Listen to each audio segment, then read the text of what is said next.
first off, we're going to talk about our camp of the year.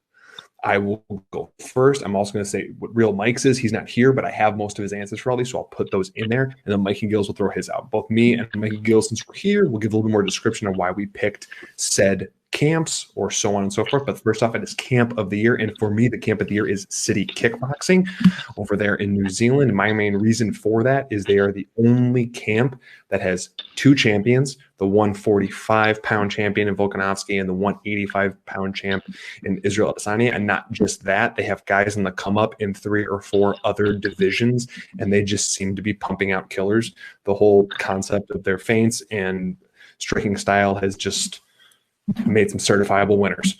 So that's my reasoning in that.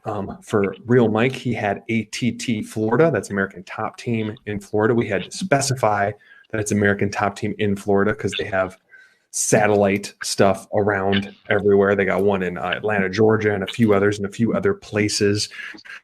Now, Mikey Gilz, I'm not going to say what yours is. I want you to say yours, and I want you to give your justification for it, because I'm not going to lie. When you told me, I was personally a little confused.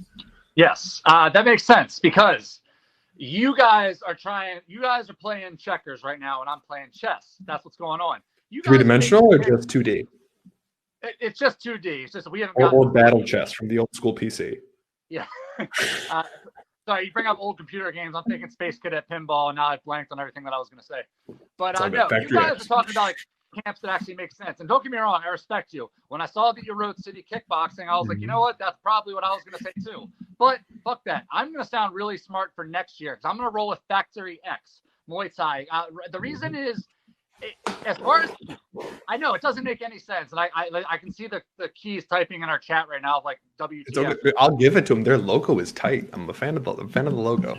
Right. So Factory X for me is just that up and coming camp, and they had success this year in a way that's different than City Kickboxing. City Kickboxing is cool. They have the titles, all the popularity, the fame, but I think the next series of killers that are coming up, you guys like Yusuf Zalal, Alexander Hernandez, Brandon Royval, like they're all, every single one of those guys is like 29 or under. I think, God, Zalal, what was he, like 28? The other one's 24. That's a camp that's going to be good for years to come. And as far as like camp of the year, yeah, obviously they don't have all the best fighters in it, but I'm just talking about the one that started to establish themselves, really putting themselves on the map. So just kind of like a standout thing for me. Like City Kickboxing would probably be my pick if I was trying to take it seriously, but I want to be able to sit here next year and just say like, told you so. So that's my argument. So baby, what you're saying is you're not picking the 2020 camp of the year. You're looking at like 2021 through like 2022, 23. Well, actually, here's what really happened. You're hoping for a three-peat.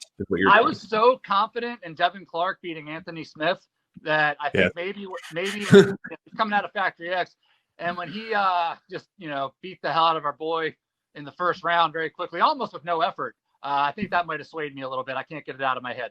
But yeah, if I was going to go with a real camp, it would probably be City Kickboxing. I agree with you, but I want to sound smart for next year. Factory X.